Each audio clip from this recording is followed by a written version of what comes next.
Welcome back to Black Lotus Buds. I'm Kevin. And I'm Michael, and thanks for joining us. We're kicking off our 11th episode on the channel where we're talking all things trading cards. And Michael, I wanted to start this episode asking you a question that I think has come about in conversation, but I don't remember asking you. So I just wanted to ask you right away.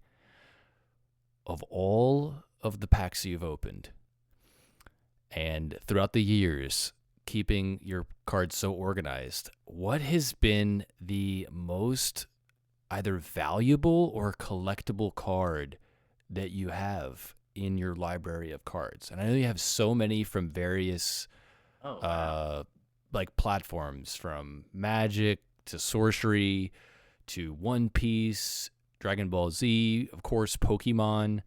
I wanted to ask you that and get your thoughts, get your the real truth behind it.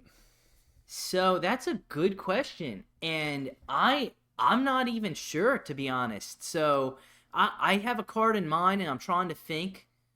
It's actually one that I put in my one collection box, and I think from cards I pulled. So as years go on and they become vintage, and they stay in good condition, especially earlier on before trading cards was as much of a hobby as it is now. People didn't take care of those cards. Nowadays, it'll be interesting to see if those values skyrocket in 20 years like they did before. I think perhaps now it might be unopened products that raise in value. As far as unopened products, I have probably the coolest thing is a 151, a Pokemon 151. So it's all the Pokemon from our generation. It is a collector's box for, man, I wanted to say it's a Charizard collection box, but I think it has a Metal Mew card inside of it. So it must be like a separate. There was a Charizard one, and I think the 151 is the one with the Mew. Sorry, I haven't opened it, so it's hard for me to remember the contents inside. Is it guaranteed that card's in it? Oh yeah, it's like a special collector's card in there, but it's also, it has value. For whatever reason, people really want to open the packs as time goes on, and it's this whole business where people basically buy out. I am actually going to talk about something similar as a problem with the hobby later here, but they buy out product, and it's to resell it for people to open. But that's probably my most expensive unopened product. And it probably has appreciated fairly significantly. I mean, we're talking about cardboard cards. It's probably at least a time and a half or doubled in price since it has stopped printing. Wow. But as far as single cards, this is going to probably blow your mind.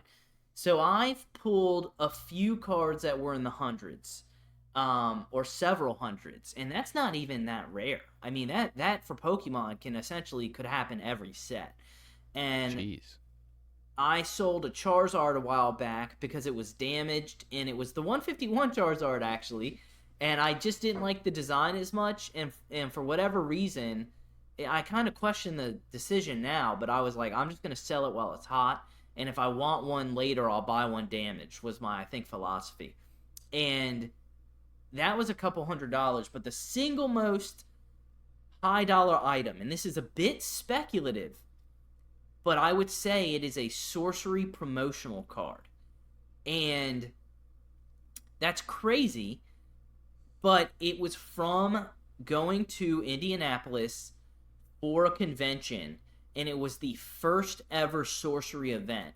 And I went as a judge, as like a volunteer at their first table. And I honestly didn't know my shit. I knew the basics, and I would help teach the basics, but once it got into the intricate play, I had to go ask somebody else. But I figured it was okay. I was just there to volunteer, hype it up. I was certainly a friendly face and good customer service type deal, but as far as being a good judge, I mean, I was leagues behind some of the other volunteers in that category. But I still had a great time, and I was actually really, this is just a tangent on this story, because it's funny how your experiences can be dictated by, your own perspective. But I was actually really salty with the sorcery team because part of the bonus pack, like the perk of being a volunteer, was you got like an alpha booster pack, which they didn't make anymore, so it was a big deal. There's valuable cards in it, but also it's just like, I volunteered there because I was so into sorcery as a card game and as a concept and as a TCG. And so I was always really bummed about they like basically had an event. They went out to dinner. I didn't make it out to the dinner that I was invited to. And they opened the pack there in like a draft. And so I didn't get my volunteer pack. I was always salty about that. And I had decided not to let it ruin sorcery or to really like hold it against the sorcery squad. You know what I mean? Like, because Yeah. I felt bad about it, but I was like, I basically convinced myself to let it go. Nice. And before I left, I got a couple t-shirts to wear as a volunteer. And then they paid for my ticket. But something they didn't tell anybody about is they gave out a card. And it was called like the Relentless Crowd. It had been hyped up before. It was kind of like I think a bit of a throwback and also reference to like the masses waiting on sorcery and things like that. And it's a 1 out of 100 card from like, the first printing of the game. And at the time, it was selling for around 1 to 2,000 as just a raw card. And I've seen now, I think there's a graded 8 out of 10. And it is, I think, up for 2,000 on eBay. But it's so, after a certain point, eBay won't show you the sold listings. But I remember the raw card, 1 to 2,000. Wow. And the later on, it was the higher end. So I don't know if that's dropped, as if the success of the game drops or interest in it drops, the card will be less valuable. But it's a 1 of 100 from the original, and I got that as a gift from that sorcery team. I've been always really, really thankful about it. Wow. And it is probably my most valuable card, man. It's That's crazy to even say that, because originally I was so salty about that pack, and it's like now you're asking this question, and it makes me. It's like that's my MVP card, dude. And now Cool. I have some graded cards. But even it's all about hype, I guess. I have a like 1997 or 98, like Japanese Ninetales from one of the like Gym Heroes or something from Pokemon.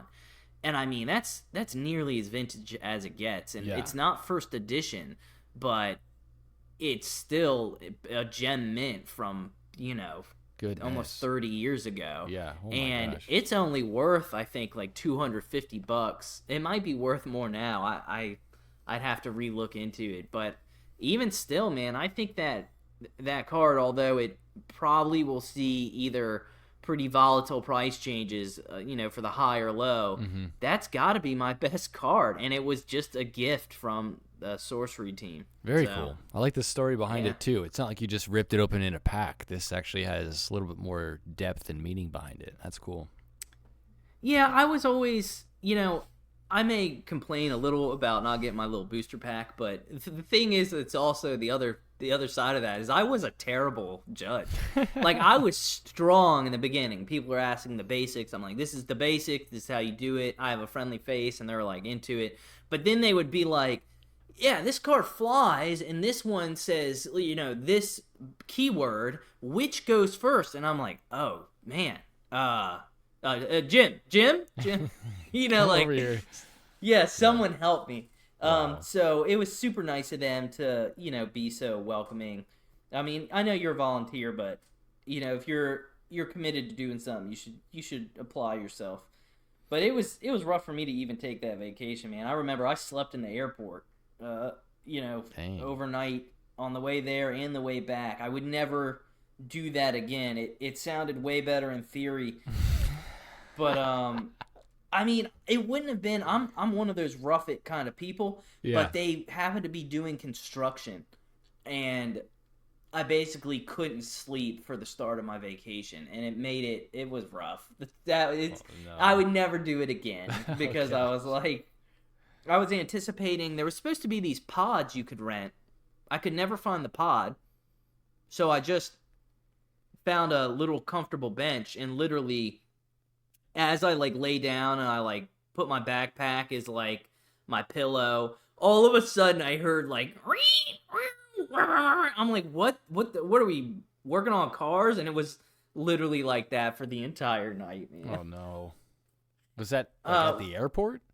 Yeah, Oh, yeah, it was at jeez. the airport, and it's like once you go through the gate, you're just stuck Yeah. like wherever you're at, Yep. and I'm like, damn, dude, like, but right back at you, Kevin. I want to know now, because I'm kind of thinking about, I have some old cards. Like, I still have my Ancient Mew. I have a mint unopened Ancient Mew from Pokemon the movie 2000. But even grading that, it just doesn't have the value that we've seen that my sorcery promo sell on eBay for recently. So it's like, what about your most valuable card? What would that be? It's one that's come up before, and I might have even briefly mentioned it being my most valuable, but it's the most valuable card that I am aware of that I have that I've actually pulled from a pack. And what's cool about it is that it's actually in the set that is just about to be released here coming up, Innistrad Remastered. This was in Innistrad from 4 or so years ago.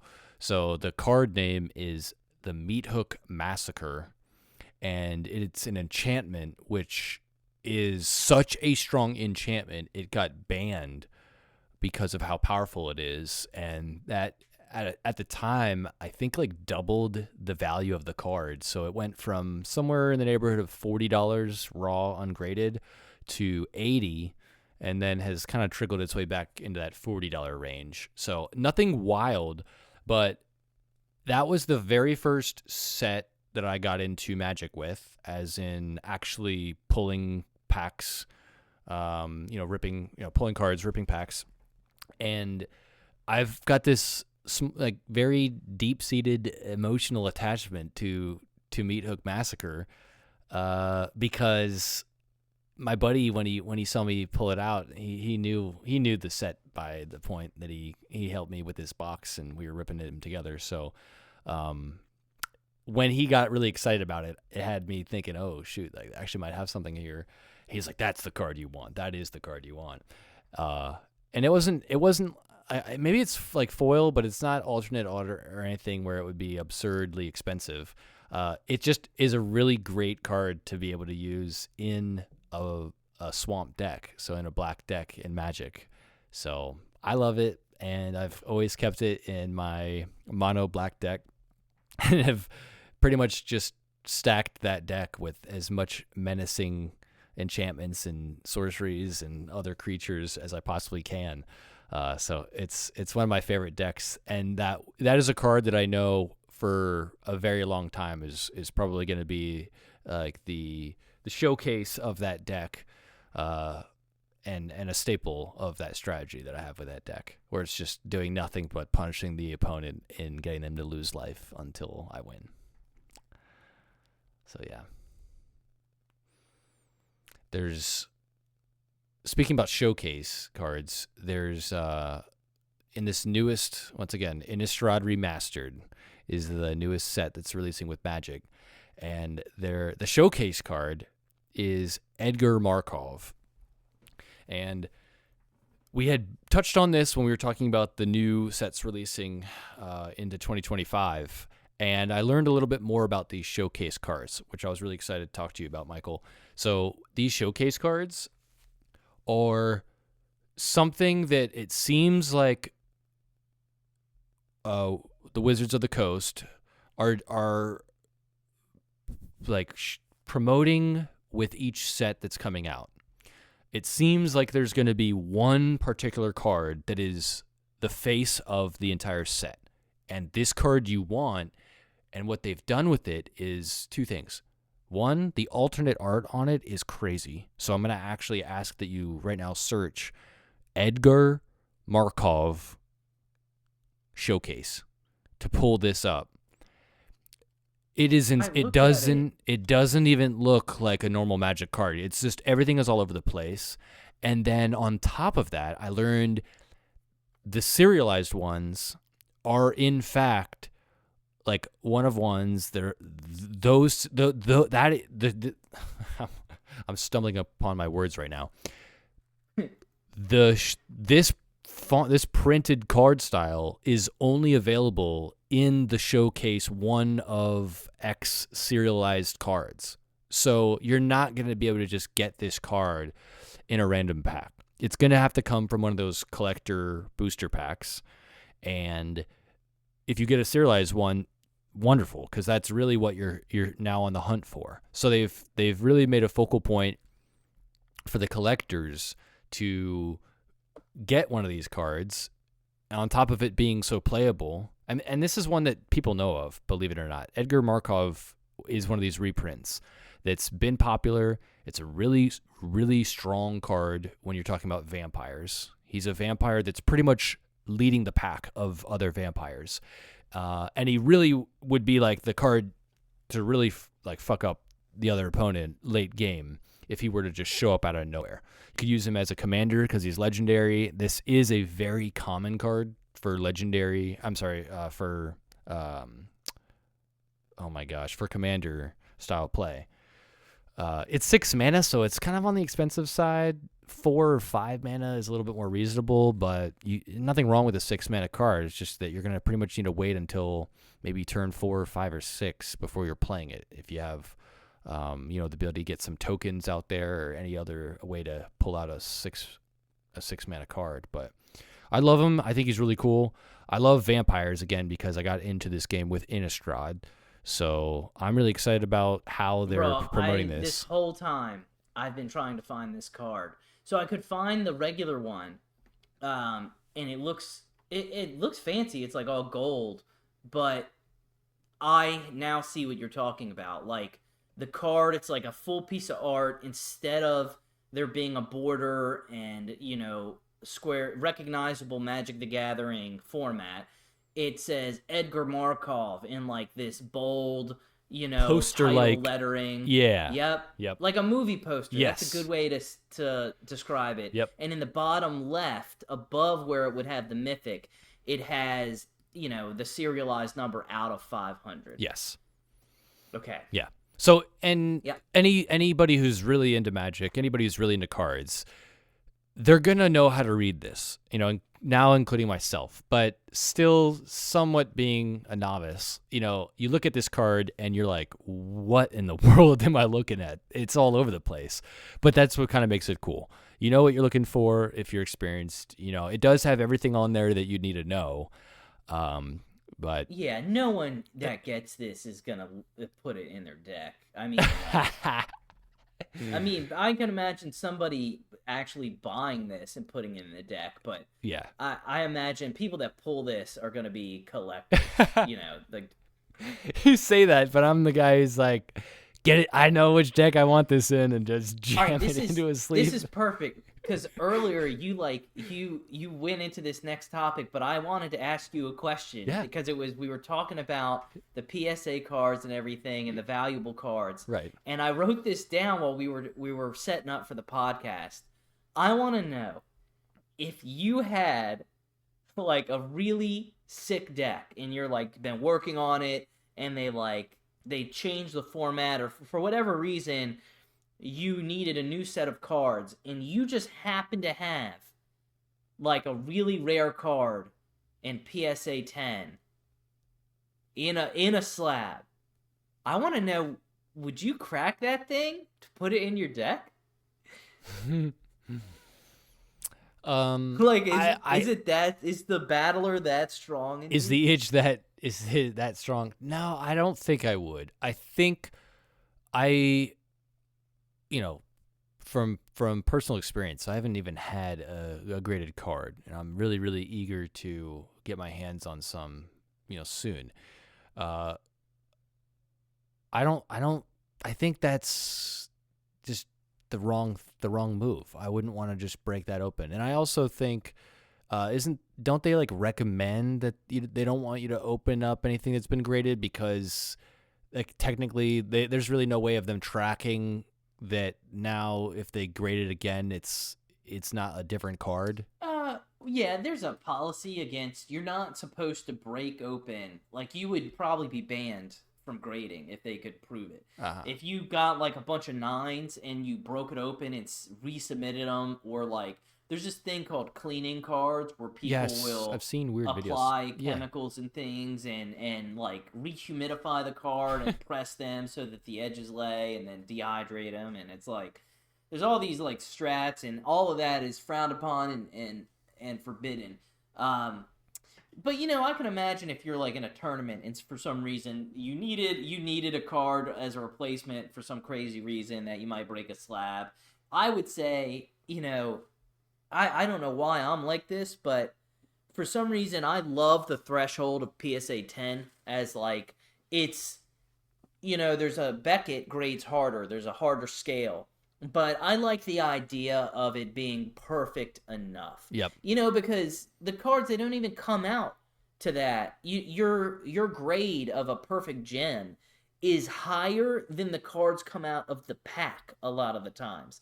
So for me, that is picky enough and a good representation of what a really good card from this set of cards looks like. And I like the idea of having that as like, this is the relic. Like, this is the, you know, a really good looking card from this set. It doesn't need to be crazier because I don't know, why would it need to be, you know? And I wouldn't ever break it because it's that like collectible, like pristine relic. But I totally, dude, I would not be against anything less if it's like not a valuable card. Like, we're talking $10, I'll rip it out. And that's probably sacrilegious to some of these, you know, PSA, like, why would you do that? Yeah. But, you know. I guess, like, in a tournament setting, yeah, now that you've aligned it in that way, I would consider breaking one open. But, I mean, at the end of the day, I feel like if they've done their homework and they've actually graded it, you know, it's deserving to stay dust-free, scratch-free, and really be showcased in that case. But these new showcase cards are exciting, and I've seen a couple of these poster type of cards recently, especially at card shops. They're going to want to promote these because these are the most valuable ones, and it just doesn't seem like if you were to, I think you're right. If you were to find this in a pack, you would just kind of hold off on playing it. There's just something extra special about this type of design work that just removes itself from just every other card, especially if you're opening up like a box and you're pulling hundreds of cards and then you stumble upon one like this. This would definitely catch your eye, especially if it's foil, and they look absolutely beautiful. I would be so excited to pull this. Are you kidding? This would be like hype. Yeah. So that's cool. Well, that's what I like with Pokemon now. Like, I just collect all the full arts. Like, everything else I put away, I'm like, it's not that I'm completely disinterested. It's just that I'm happy to have my collection of full arts. And the other stuff, it's like, I don't know exactly what to do. You know, I can't binder every single card I get, you know, and sleeve it. So it's like, I have to make these decisions, and this would definitely be a card that if there'd be no thought, I'm putting this in a sleeve. I wouldn't even need the serialization. Like, I wish, you know, a card like this, I don't know, it's weird, because I guess they do have full art cards, but they're not really valuable in Magic. It's kind of weird, because the same ones in Pokemon are the most desirable cards, but they also carry with it a rarity that matches that, a scarcity. So I guess the ones in Magic they're not really scarce at all. They're just enjoyment. You know, they're just something to enjoy when you get. I think so. Or maybe just the playability. Like, that's what I've like held on to. And I might be wrong, but I really do think that some of the value of these cards is based off of just the fact that people want these in their decks. And they, like, you know, we don't want to be looking in a box in a card store to happen upon one of these cards. You want to find it online and just get it in your hands, get it in your deck immediately. And there are these deck ideas that you have that work now, and in a month, that deck isn't going to be as strong. Maybe so, you know, and it could be because no new sets are released. It's just that people are now, especially on Arena, you're able to see how people can learn about these other strategies, a newer deck idea, and find ways to break that deck idea with only a couple cards that they throw into their deck. I mean, one of them, which is like the OP destroying of anybody's strategy card in my mind, is this one. I don't know if there's a particular card you can isolate. I'm sure there's several, so I'm not going to mention any by name, but any card that exiles your opponent's graveyard or all graveyards. A card like that can really destroy a lot of decks that incorporate putting creatures into your yard and then at some point being able to get those creatures out of your yard either by putting them in your hand or getting them on the battlefield without even having to pay their mana cost. There's plenty of these sorcery cards that you can use that will trigger that ability to get something from the yard onto the battlefield. So, if you throw a couple of those cards in your deck, you could really crush an opponent whose strategy is like solely based on, getting something in your yard as quickly as possible, getting it out on the battlefield. Everybody knows of the strategy with Atraxia and this insane flying Death Touch wild monster of a card that's like 7 mana, and everybody just dumps that into the yard on like turn 1 if you can, and then by turn 3 or turn 4 or something, you're able to put that card on the battlefield, pull it out, and it shows right up, and immediately the other opponent, that's usually a game over. I mean, the chances of the opponent winning are probably like 1 in 20 at that point, or like maybe 1 in 15. Crazy strategies with some of these cards. I haven't played Arena, and hopefully we'll get to maybe later tonight, but I haven't played Arena or Pokemon TCG Pocket in so long. And I've played Pocket. I'll still rip open cards. It is so odd, the satisfaction that I get out of collecting cards on that Pocket game, because there is no value. There's no sleeve, there's no binder, there's no secondary market, there's no speculation. It's so different than what I have learned to love about all these card games and collecting. There's no PSA. You don't grade. They're all perfect. They're digital perfection, every one of them. But I do enjoy, collecting them all. Adding friends on there and seeing their binders and how they have them set up and seeing how that's actually different. You're seeing, the flavor of the people on there and what they like, in addition to, collecting them yourself. And it's still, it brings a lot of fun to it. I'm surprised, because if you pitch this, and I think I talked about it in the beginning, how I was like, I don't know, I'm not into it, but I'm going to try it. And it's like, I get enjoyment every day out of that app, and it's wild to me, because it's like pseudo my hobby, but there's still somehow, like you said, and just collecting, I still get to collect them, and I enjoy it. Nice. A little hoarder. It's always fun. So there is the basically same news as before with Prismatic Evolutions coming out on the 17th. However, there's a new set, Journey Together, that is coming out, I think, in March for Pokemon. The problem is both of these, the Journey Together isn't even out, and they're selling out. Pre-orders are selling out. And I checked on Pokemon.com. I cannot buy Prismatic Evolutions. That's something I planned on doing, getting it shipped to the house, and it is gone. It's not even out. It's already gone. Wow. And then they're cutting back on, I guess, supplies to certain game stores and things like that. And so you'll probably still have the Target and other, Walmart, anywhere you can buy cards, big retailers. But the problem with that is, and this is kind of a problem with the hobby in general, is that people will scalp those products. So someone will be on their game. They know when the Target employees restock. They know what day the shipment comes in. And so I might go over there and I might try to get a card. and I realized they're completely sold out. They don't exist. They're not out. And that will be because someone that did know they were coming out came in and bought every single one of them.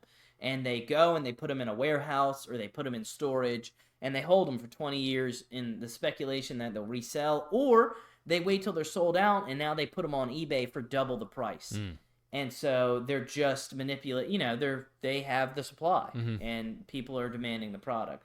And so it does kind of suck, when I like sell something on Etsy, I include like a pack of Pokemon cards. Or if I sell something on eBay, I'll throw in a Pokemon card that says thank you, even if that's not what they bought. And it's just me kind of like trying to share my hobby with people. I figure most people, you're gonna appreciate a pack if you get it. And I just imagine like kids opening packs, like that's never a bad thing. That's like the best part of the hobby, because a lot of kids now, they'll look at YouTube or they'll consume a product like a podcast or a video, but they might not even be doing the hobby. And sometimes it's like financial burden, or sometimes that's just, it's easier on your phone. You just pull that thing out and you're watching. Right.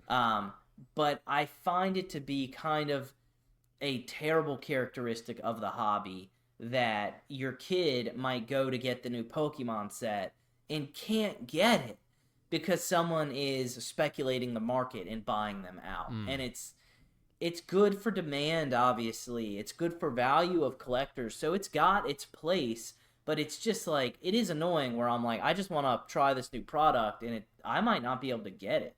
And it's just like, it's not even out. The other one's in March. How are we sold out of a product that's not released? It's like, yeah, it's just wild. In Magic, there's not a whole lot of that I'm aware of. I mean, I don't know if I've yet to stumble upon a more recent set that is sold out.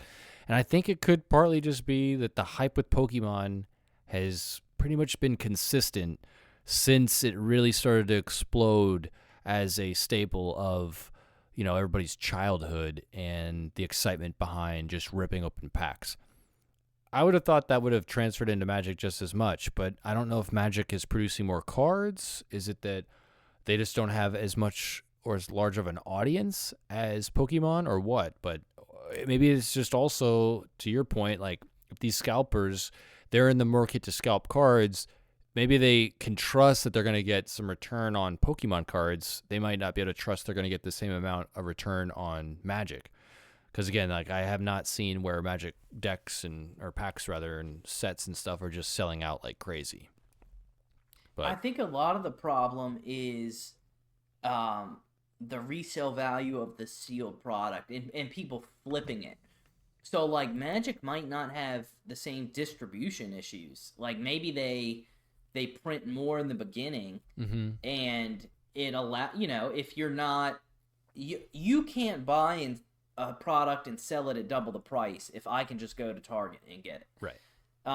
But these people are able to do it's it. going to sell out.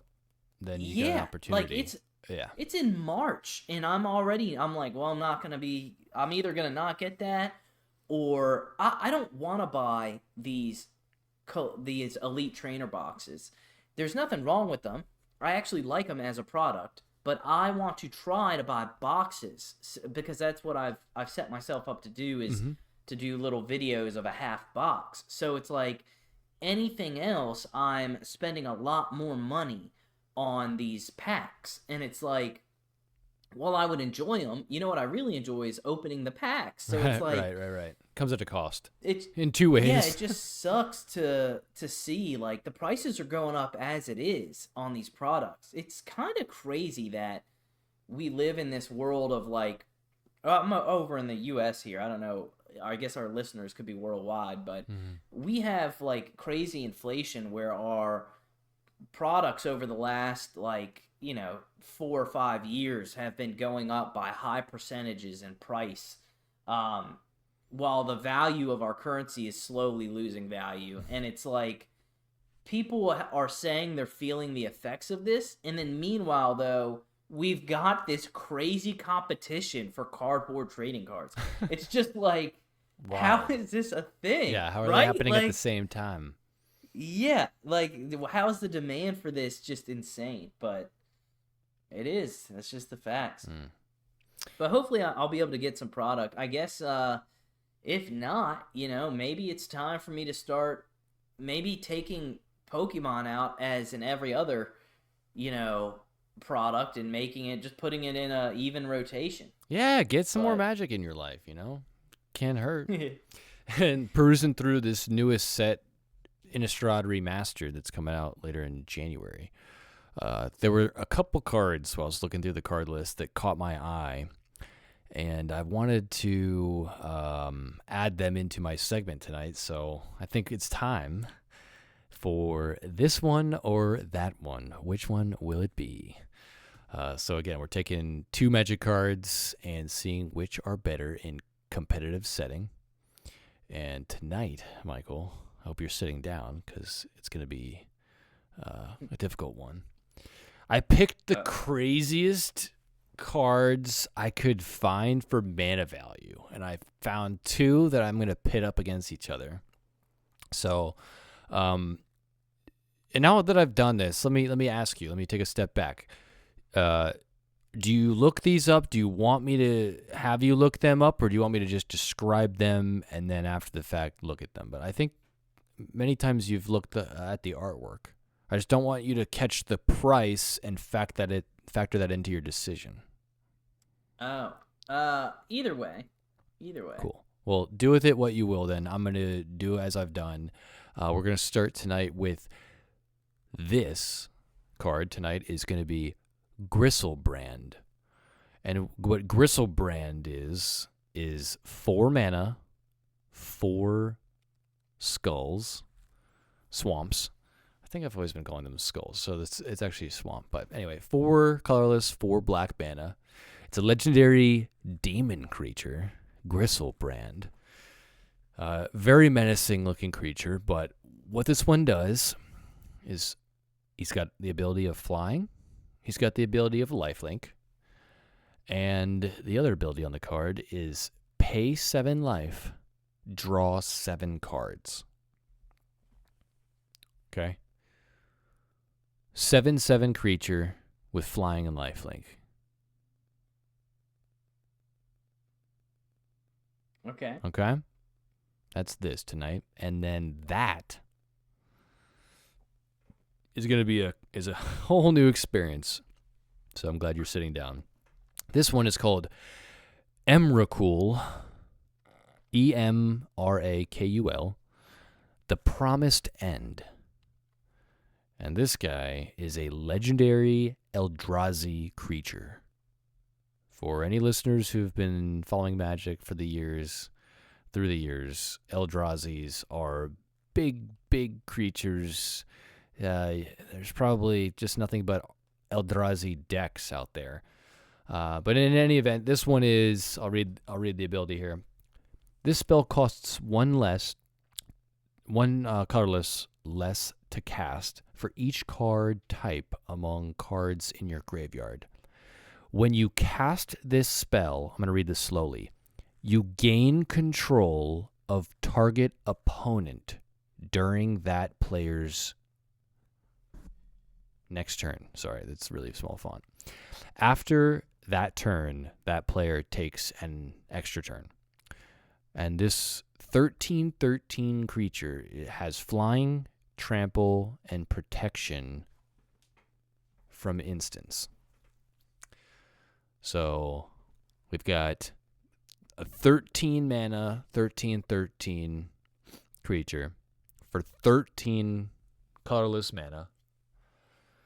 And then we've got Gristlebrand this tonight. 4 colorless, 4 swamps with flying lifelink, 7/7. So, Michael, these 2 crazy cards. All right.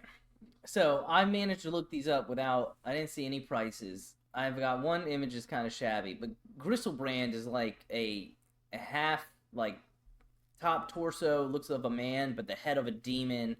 The hand is like a scythe, like a strange, large rock scythe. Yeah. Where It's like the thickness of the wrist, Like an all the neck, obsidian the scythe. scythe. Yeah. Yeah, like dark and he does have a leg, so maybe he's wearing armor or an armored skirt or kilt Maybe or he's something dancing. Yeah, he's having fun.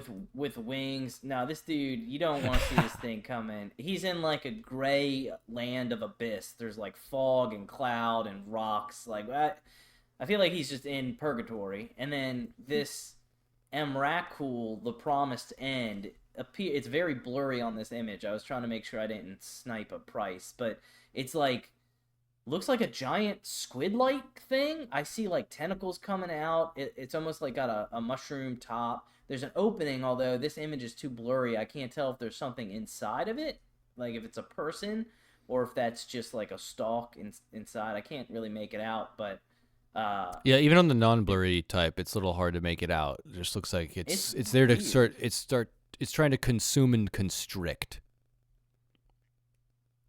Yeah, well, it's both of these are a bad day if you walk out your front door and you see either one. I'll take my chances with Emrakul. I feel like it's more it's less sentient for some reason, but maybe not. Maybe that's judging. Either way, you're screwed. Really, honestly, as far as this or that, So this or that, you're going with that. I'm honestly having trouble. So I'm very limited in my play, and we'll get some reps in tonight if you have time. But Oh, yeah. it's like I have to imagine the circumstances because even if I know how to play the game, there's so many cards that as a new player, it's hard to know what the matchups are, and I just have a lot of trouble. Now, we went over this last episode, and you were like, Michael, you know what lifelink is, but remind me. You know, this isn't for me. This is obviously for the listeners. I, of course, know. But remind me what lifelink does again. Sure. So, like a couple of these stats, flying obviously means flying. What that would mean is like it can only be blocked by either a creature that has flying or a creature that has reach.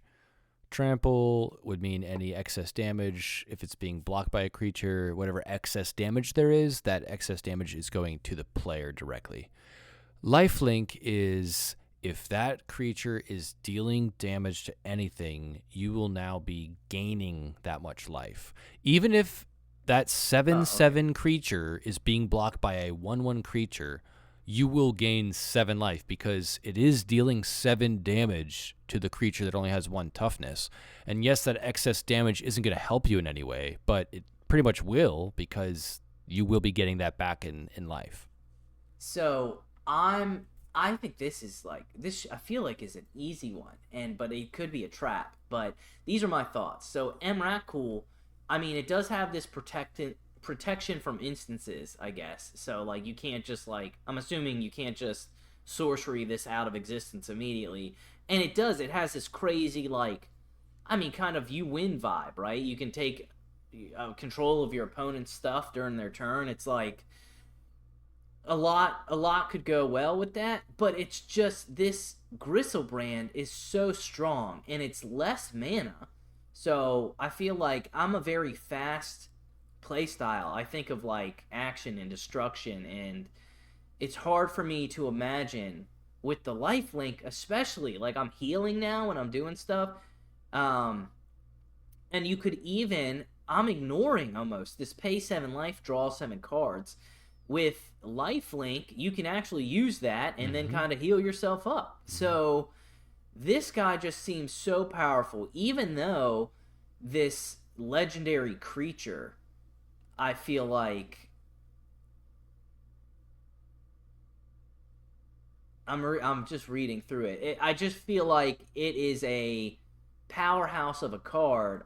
I feel like if I have to put a card in a deck without knowing the deck, I mean, Gristlebrand, he's going in there, right? Like, I mean, I guess it would have to be a black deck because of the land, but the cost of having 4 swamps, yeah. But I'm going with the Swamp Man instead of Emrakul, so I'm going this Regis final answer.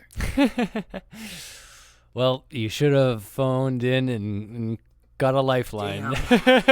Damn. So I would actually want to put Gristlebrand in one of my decks, notably the monocolored black deck that I have. What a beautiful card. You could realistically get that card out on the battlefield by actually having 8 mana on the battlefield. Him making an appearance late game would be incredible. Emrakul, the only way you're getting that 13 mana card out is if either you've never played Magic before and neither has your opponent, and you're just going back and forth without attacking each other. So you end up getting to have 13 lands on the battlefield. Or you pull one of these strategies like we were just talking about. Get that card as quickly as you can into your yard and find a card that can yank a card out of your yard without playing its mana cost. Or, as we might discuss a little bit later, there are other ways to do that with certain other strategies. So at the end of the day, in a competitive strategy, everybody's going to be looking at this Emrakul because they're not going to be caught up on that mana cost. They're only going to be focused on a deck idea that incorporates getting something on the battlefield without paying its mana cost. Now, it does have the ability that reduces it by 1 colorless for every card type you have in your yard. So, for example, if you have a creature and you have a land in your yard, that's 2 card types. And then you can keep adding to that. Enchantment, sorcery. Now, keep in mind though, if you have an enchantment creature, that is 2 different card types. It's both an enchantment and a creature. So, 1 enchantment creature in your yard and a land would then mean that you have 3 card types. So people love to throw artifact creatures, enchantment creatures, and all sorts of other stuff into their yard if they can to kind of beef up that scalability feature there with this card. But at the end of the day, having that one on the battlefield where you're now taking control of a player and then being able to attack with all their 1/1 creatures that might be helping out their strategy, and now you can just block those creatures and destroy them, and block them maybe with Gristlebrand on the other end of things to get you some more lifelink. That would be a wild strategy, but yeah, Emrakul for this context would be the winner. But I mean, I love your way of explaining it. Yeah, I would choose Gristlebrand in most days. I'm gonna try to keep this in mind as I progress here in learning. But this is definitely like an experienced Magic player. They look and they know, like you're already trying to cheat that mana cost out. Like, yep. And so outside of that, knowing there's a way, makes it MVP. Oh yeah.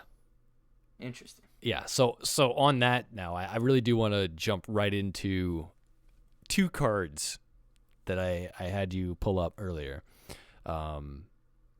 So I want to fill this in with a little bit of backstory. So I got another friend of mine into Magic recently, and what was really cool, they came over, and he and his girlfriend, I showed them the game, walked him through it. I had a whole bunch of decks to play with, so it was just like, all right, everybody just randomly like roll the dice. We'll each get our own deck, and we'll kind of go through a walkthrough just to learn the game in its most basic sense at the beginning. But then once we have a basic understanding of the game, let's just jump right in and see what happens.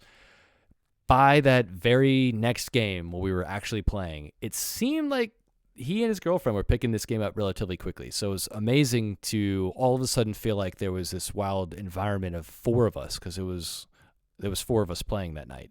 So that was an experience to have. And he loved the game so much, I got him to download Arena. He went away and lives in a different state. Played this. He's been playing for many months, and then more recently, he came back out to where I live, and he showed me his deck idea on Arena. And one of the cards that I saw that he had that was more or less like a staple card in his deck is a card called Hug's Grizzly Guardian. And I actually just had purchased the card because it was just at my local card store as a loose card. I really wanted it. It wasn't really going to change a deck that I had, but it was going to be thrown into a deck that I had. So as soon as he showed me his deck and I realized this is one of his cards that he plays with on Arena, I was like, this is now your card. And what was really cool about that is when that happened, this was his first card that he ever has owned with Magic. And I told him where a local card store was. Well, let me just cut to the chase. I get back from out of town. He's still here. And now he's got an entire 60 card deck to play with. So now I'm playing him against my decks. We're having a whole bunch of fun. And this card, I don't think it made an appearance, but it was buried in his deck somewhere. And I was really excited about it. So I love the fact that I haven't played with him on Arena like at all. We tried to set up a couple times where we would play and we just didn't have the opportunity, not enough time. So he's really just been learning this game on his own ideas, and I haven't given him any input. Maybe he's looked up his own strategies online, but these two cards, so this is the first one, Hugs Grizzly Guardian, and then another card we'll get to in a moment. These cards that he put in his deck are such an amazing deck idea to come about and utilize, especially if you're trying to like ramp up your deck and take advantage of X cards. And what I mean by that is anytime you see X in the colorless symbol for mana, that means you can pay whatever cost you want. X could be 0, X could be however much other mana you have. So with this guy, he's 4 mana, 2 mountain, 2 forest, and then X colorless, so however much. And again, let me just read the stats. So it's a legendary creature. He's a Badger Warrior, 5/5 with trample. And when Hugs enters, exile the top X cards of your library. So whatever you paid for X, that's how many cards you'll be exiling off the top of your library. Until end of your next turn, so during this turn you may not use them, but the following turn you would be able to use them, you may play those cards. You may play an additional land on each of your turns. So that's like his inherent ability that he has while he's on the battlefield. So now, moving forward, once he's on the battlefield, that same exact turn, you can play an additional land. So he really, really helps you ramp up how many lands are on the battlefield, and maybe you could pull that Eldrazi out at some point, since it was, 13 colorless. And then the other card that I had you look at is Bonehorde Dracosaur. And to kind of speed through this one, flying, first strike, he's a dinosaur dragon, 5/5. And at the beginning of your upkeep, exile the top 2 cards of your library. You may play them this turn. If you exiled a land card this way, create a 3/1 red dinosaur creature token. If you exiled a non-land card this way, which just means if it's not a land, that's a non-land. Pretty straightforward. Create a treasure token. A treasure token is an artifact that can be used and sacrificed to produce any color mana that you need it to. So technically it's like a land. So this card is all about either giving you dinosaurs that are 3 power, 1 toughness, or giving you more mana.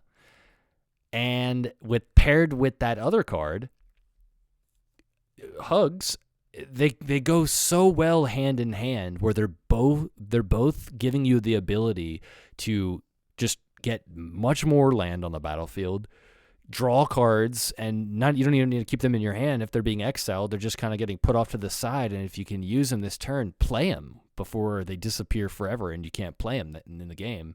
So it's a wild strategy that he built, I believe, on his own, and I fell in love with this strategy because this is a great synergy with red and green decks. Red is all about attacking, putting the pressure on your opponent. I think that's where Bonehorde comes in, by getting you either a creature or just more mana every single turn. And then with Hugs, he's got this ability where you can just keep adding more and more lands onto the battlefield. So if you keep pulling cards and putting them in exile in their lands, get them on the battlefield for free, pretty much, without having the ability to, or without having the inability to do that.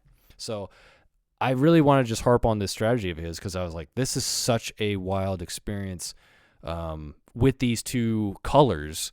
And again, I think I didn't finish that thought. Green forests, they're a lot more of the time like these beefier creatures, a lot more expensive, a lot more mana. You're finding like 7 mana to 12 mana cards really being the showcase in green decks. So the synergy to find a beautiful blend of both of these, I think is these two cards where you're able to just get away with getting cards off the top of your deck and looking at them and then having the ability to play them that are not technically like in your hand.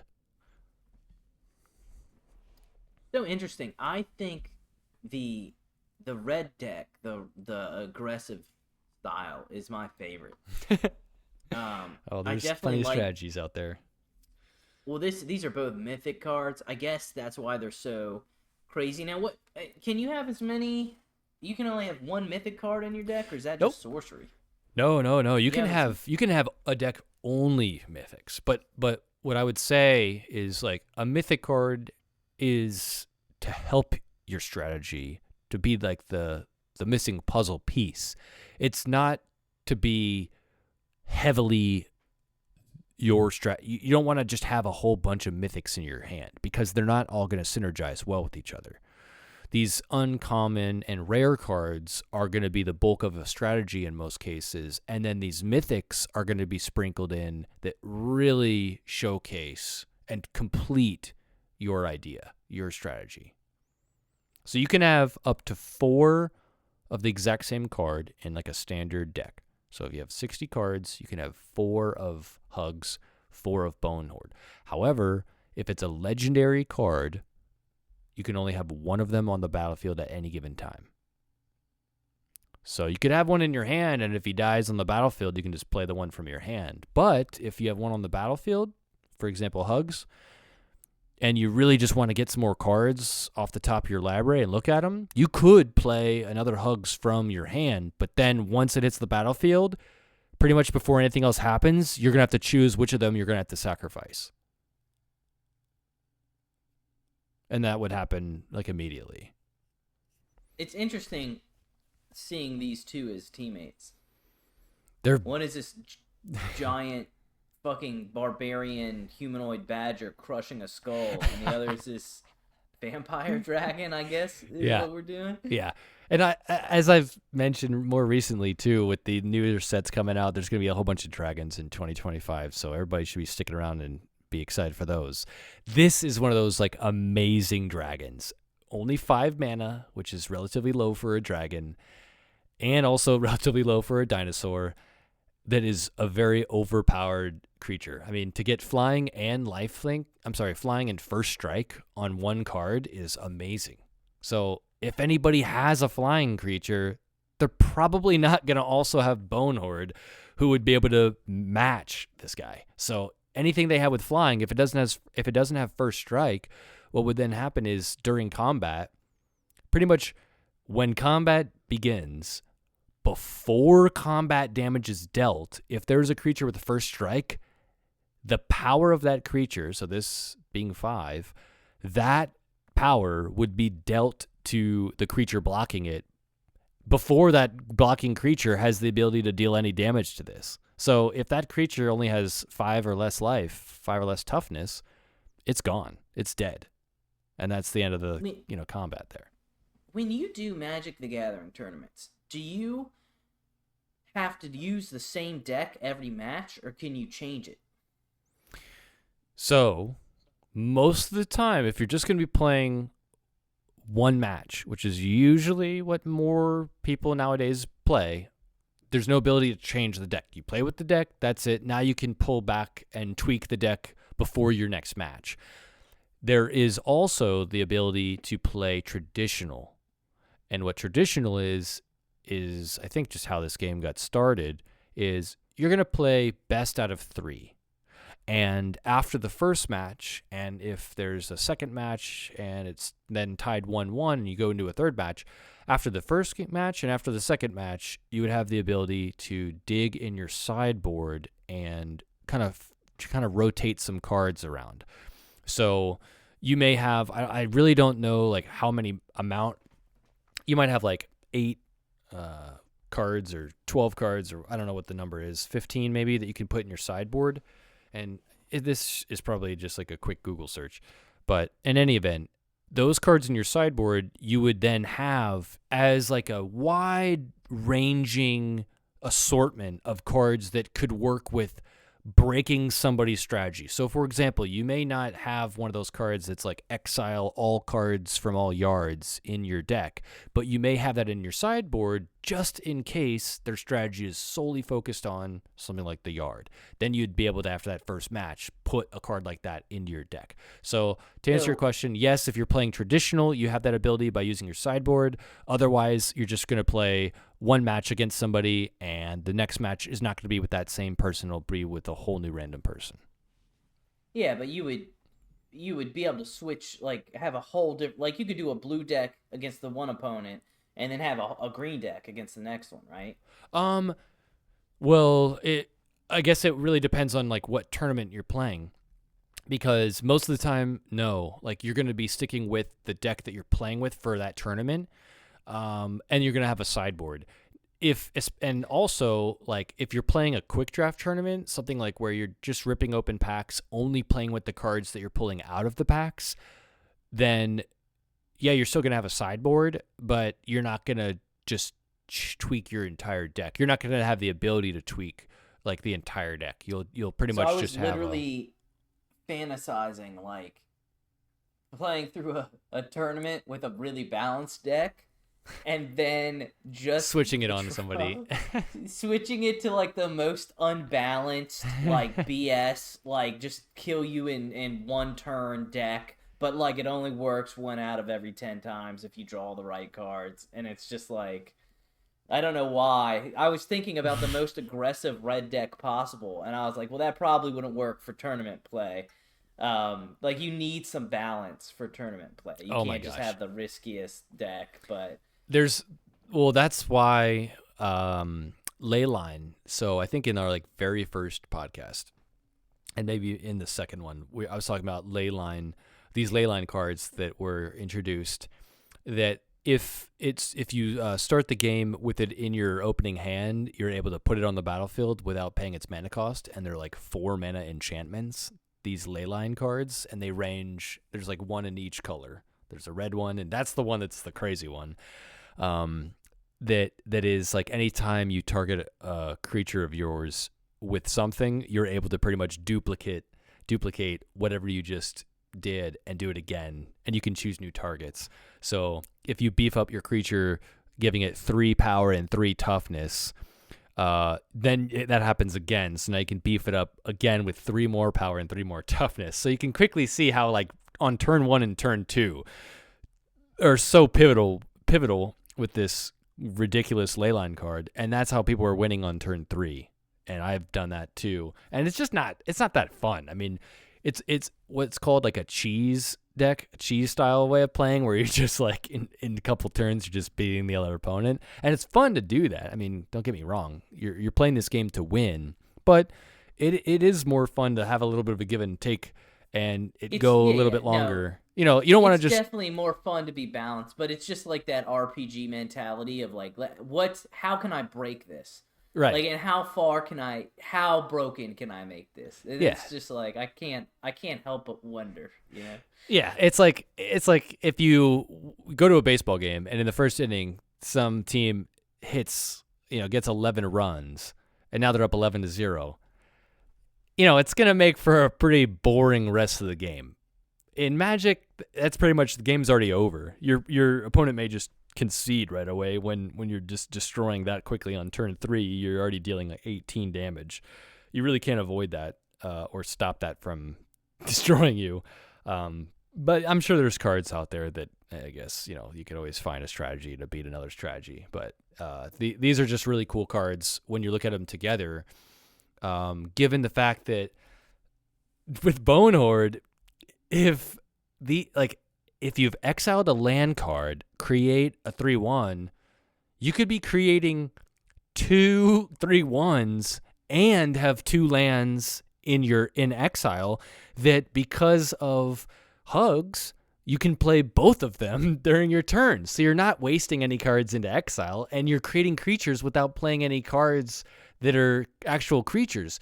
So it's an insane idea that I give him nothing but praise for, and I'm just so happy that he's gotten hooked into Magic, because seeing this being represented in like a physical form. He actually also found the Bone Horde at a local card shop near here too. So when I got back into town and we ended up playing, I was having a blast actually, like seeing these cards work, to a certain extent.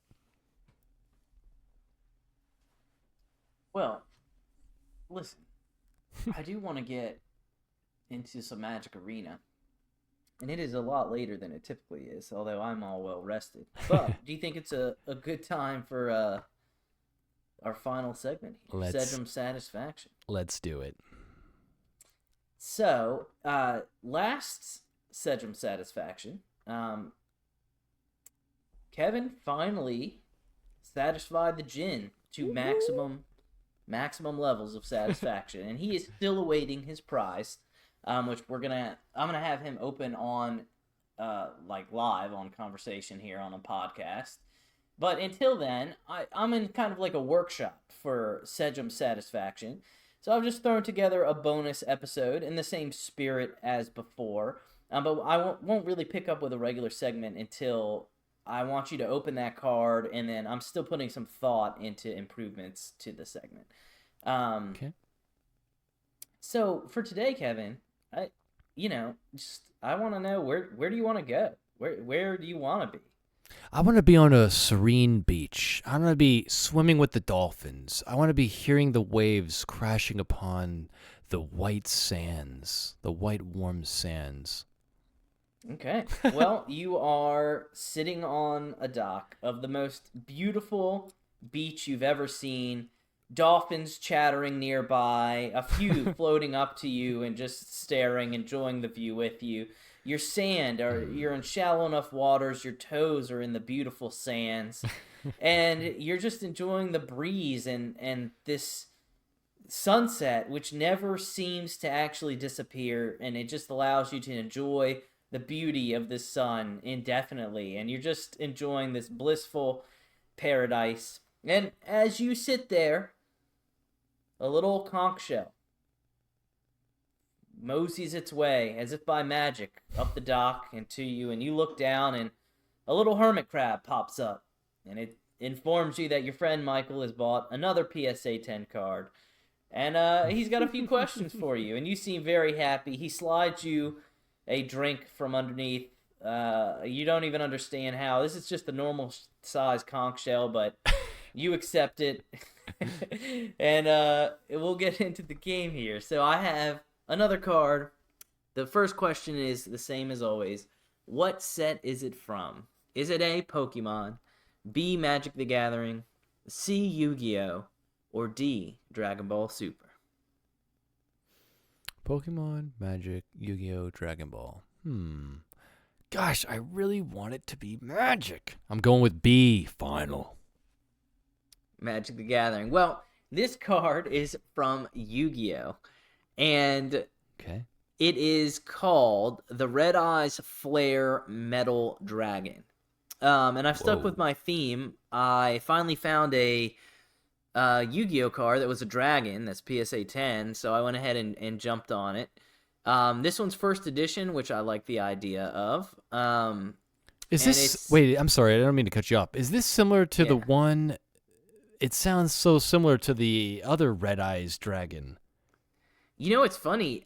I don't know the relation, because I tried to look up lore of this card to share it on here, and it just would bring up like facts about the card. But I have the card, so it's like I don't need it to tell me about it because I'm looking at it. But cool. It is not the same dragon, I do not believe. But it may be some sort of evolution of it, or some variation. You or said it could it's be metal? its own. Yeah, well, its name. The name of the card is Red Eyes Flare Metal Dragon. Ooh, okay. I like it. It appears that it may have...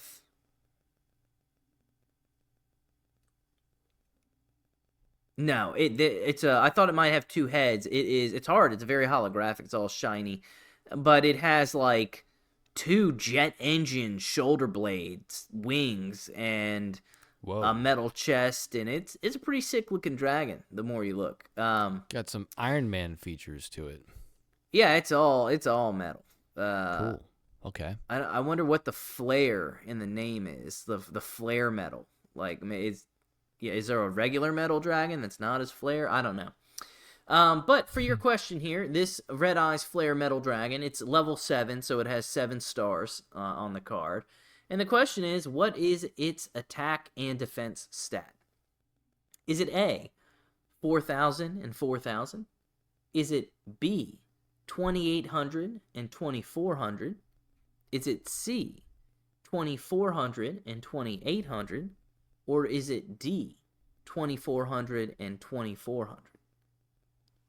That's a lot of numbers. I want to think that this one is actually going to have more armor, given that it's metal, than the other Red Eyes Dragon. So I think that was option C, 2,428. Is that what you said? 2,400, Yes, 2,800? that is C, 2,400, 2,800. I'm going to lock down C, final. We're going with it. And the answer is actually B. It was 2,800, 2,400. It was funny because I wondered if I should change the format, because you reasoned this out last time about that attack and defense, and this time it betrayed you. Yeah. But I guess he is just as ferocious as the other one. And he's got a little higher attack. It's funny, I don't really know in relation to, other Yu-Gi-Oh monsters, because I haven't played this like at all, and since I was a kid. So I have no clue how good or bad this is, but that's his stats. Now, as far as PSA grade, what is the quantity of this card in Gem Mint? Is it A, 1 to 10, B, 11 to 50, C, 51 to 500, or D, more than 500?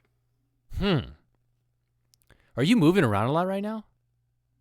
No, not really. Okay. The mic is just a little fuzzy, but I can hear you perfectly fine. There's just like added noise into it. And now it's stopped. But gosh. He's metal. He's gotta be powerful. B, final.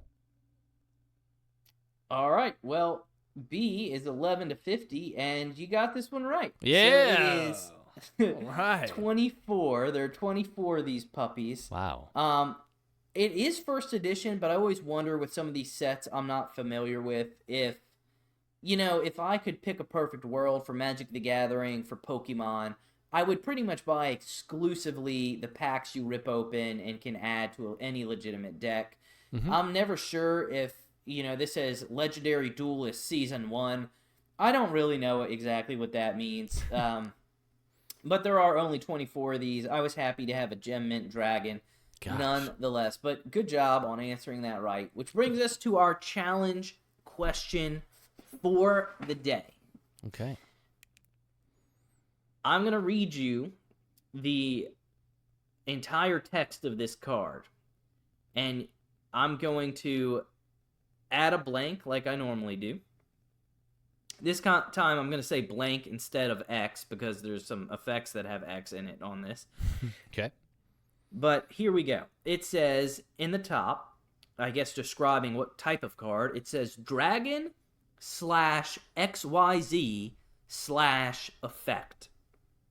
Good luck deciphering all that. Okay. Then it says 2 level 7 monsters. Cannot be destroyed, and so that's like at the top by itself. It just says 2 level 7 monsters, and then under that it says cannot be destroyed by card effects while it has XYZ material. While this card has XYZ material, each time your opponent activates a card or effect, inflict blank damage to your opponent immediately after it resolves. Once per turn, as a quick effect, you can detach 1 XYZ material from this card. Then target 1 Red Eyes normal monster to your graveyard. Special summon it. So, I know that's a lot. Whoa. But essentially, every time your opponent activates a card or effect, you inflict blank amount of damage to your opponent. Now, in Yu-Gi-Oh, the total health is 8,000. So that's to give you an idea of, how strong you might think this is. The total health pool for a match is 8,000 for each player. So out of that, how much do you think this card damages every time your opponent activates a card or effect? I really wanted to think it was in the thousands, but that just seems way too overpowered, and I can't imagine that would be like a legal card to have. So it's probably in the hundreds. I'm trying to think like if it would make sense if it's like, all right. Because this is such a large range, and before you narrow it down further, I'm gonna just say that this is in some increment of the thousands. No, I'm gonna say it's in an increment of 100. So Okay. it's not like 125. It can't be right. Exactly. Right. Okay. Yeah. Okay. All right. That makes sense. So and it does what? 2,800 power and 2,400 toughness. Yes. Okay, so I wanted to kind of take that 2,800 number and be like, just divide it by 4, that's 700. 1,400 just seems like way too much. If you're saying 8,000, I mean, maybe you could, but I feel like 700 is a good number. That's a quarter of its power. That seems like a reasonable amount of damage to be dealing to your opponent. I'm going to lock in 700. Well, you sit there with your toes in the water, and you just keep enjoying paradise, because there's no genie to lack any satisfaction. However, that was incorrect. It is 500 damage for each card or effect. Still seems a little high. It seems pretty. It does. Yeah. It does. But maybe this is just a crazy good card or something. I don't really know. It is always interesting. Like, I feel like just reading out the effects of, the move types for Pokemon and the effects of Yu-Gi-Oh! And you explain Magic a lot. And it's like, I feel like I'm getting a vibe of how these games play without actually even playing them. Yeah. Like, I do play Pokemon and I've played Magic, but I haven't played Yu-Gi-Oh! And I feel like reading this, it's like, it slowly starts to reveal the type of play you can have, with a game. Yeah, I maybe in the last 6 months, I have played Yu-Gi-Oh! One night, and it was a lot of fun. I played for a couple hours and played with a couple different decks. A buddy of mine had a bunch of cards that were already in these decks that he had, so it was quick to just I think he played with the same deck, and I played with two other decks that he had. A lot of fun, and it's very similar to Magic. But like you're saying, it's just a lot to learn, a whole new strategy, a whole new concept. But yeah, I feel like that's not really helping me with these questions you're asking me. But nonetheless, fun to learn about them, and I really now want to look at that card. So I'm actually gonna just Google that real quick, or throw it on TCG. Well, seeing as you answered one question correctly, this isn't our typical game. We usually add up points, and once you hit a certain point threshold, the genie is satisfied and you win a foretold prize. Well, in this one, this is just a bonus episode, but I still wanted to send you something, and I've been thinking about how to do this as we were doing it, and I figured each time you answer any question, you will get an additional perk from the bonus episode. But earlier, I yoinked that Zendikar Rising Riverglide card off of eBay. So I'm gonna send you that because you were saying you're interested in. It's a Magic the Gathering PSA 10 card from 2020. Oh hell yeah! Kevin told me that it matched his your shower curtain. Yeah. But he was interested in it and kind of watching and seeing how eBay auctions work.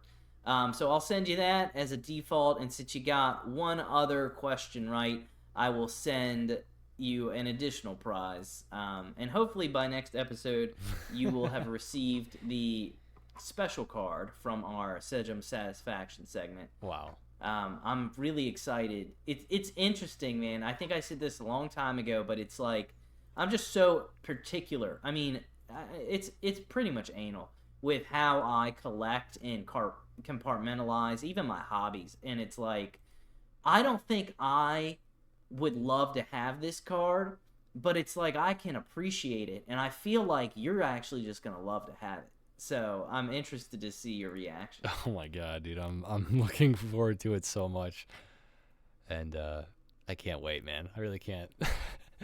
I was eager to get it, so when it arrives, it'll be that much more momentous. Well, I'm gonna get a new one, for our next segment, but it'll be interesting to see if you're like, oh yeah, I hate this. God, dude, I don't know. You've built it up, Yeah, so we'll see. I just now. I hear like cracking. I'm like, what are you doing? You're like, I'm breaking open the packaging so I can rip it in half. Like, what? Yeah.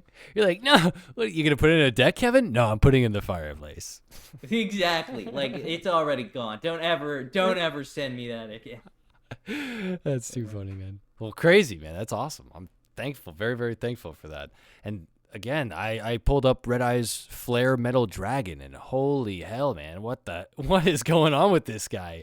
Just a demonous dragon.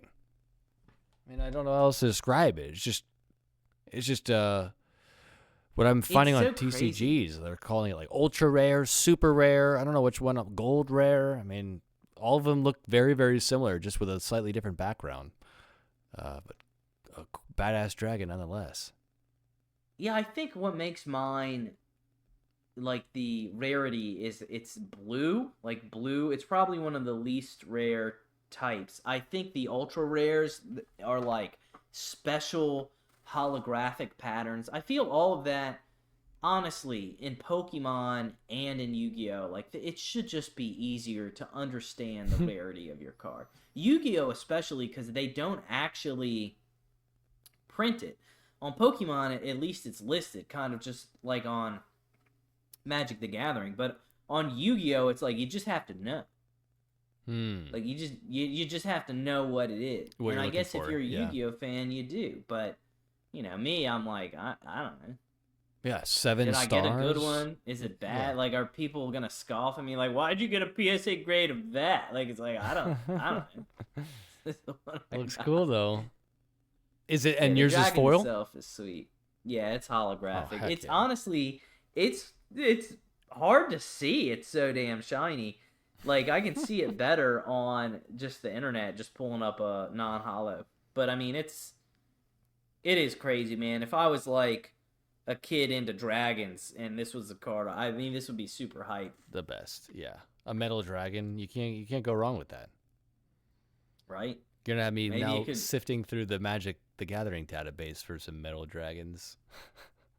Oh man. Well, it's like with eBay, it's funny. It's like you saw that card earlier and you're just like, I don't know, I kind of like this. And it's like with Pokemon and Yu-Gi-Oh and all that, it's not as prominent. I used to be able to pull this up and there were so many cards that were lapsing on their bids that you could snipe one for really cheap because people, I guess, would not keep track of them all, or they'd have one that was more interesting, like leaving that same hour or whatever. And it's like, now it's slowed down. I mean, sometimes I type in and there's like nothing ending in auction for hours at a time. But Maybe you just got to catch it. I wonder if there's a searchability to like look for a card that might be on the auction. That might be. oh yeah, you can do it by best match or price or like whatever's ending soonest. And you definitely, time does matter. Like I'll just do it on a weekday randomly, but a lot of the more experienced sellers will put them on peak times where there are the most eyes, like weekends or Fridays, and so that people can have the time to sit and bid because they're trying to fetch that highest bid. So Got it. What a fun way of getting cards. It's Yeah, really I like them in they're like little. It's just a different collectible, but I like knowing that they're in their little slab. I don't know why it gives me a kick. They're in like their little database, you know. I guess you know they're authentic, but I'm one of those. If you're anxious about that, I feel like you just become anxious about, oh my god, maybe this PSA is fake too. Like, yeah, yeah. you can be anxious about anything, but I enjoy the showcase and I enjoy the knowing that someone looked at this and said, no, this is not only is a Pokemon card, it is the most pristine variety, and there's just a kick I get out of that. Crazy. I'm so excited to see how many more of these we come across this year and where these packs go as we open them up. And I really do think that this Innistrad deck with Magic is going to be a fun ride for those who like vampires like myself. And I'm sure there's so many cards that can be added into already decks that are out there. But even with you and Pokemon, just finding the cards that are the valuable ones that everybody's chasing, the reason maybe why those scalpers are buying up all those Pokemon packs and decks and boxes and all that, or maybe they have an idea. They know exactly that there's these chase cards that everybody's looking for, and I wish nothing but a handful of them to fall upon you. Just like the tears that are about to fall from my eyes, knowing that I'm safe on this beach, but missing the Jin, only waiting for his return.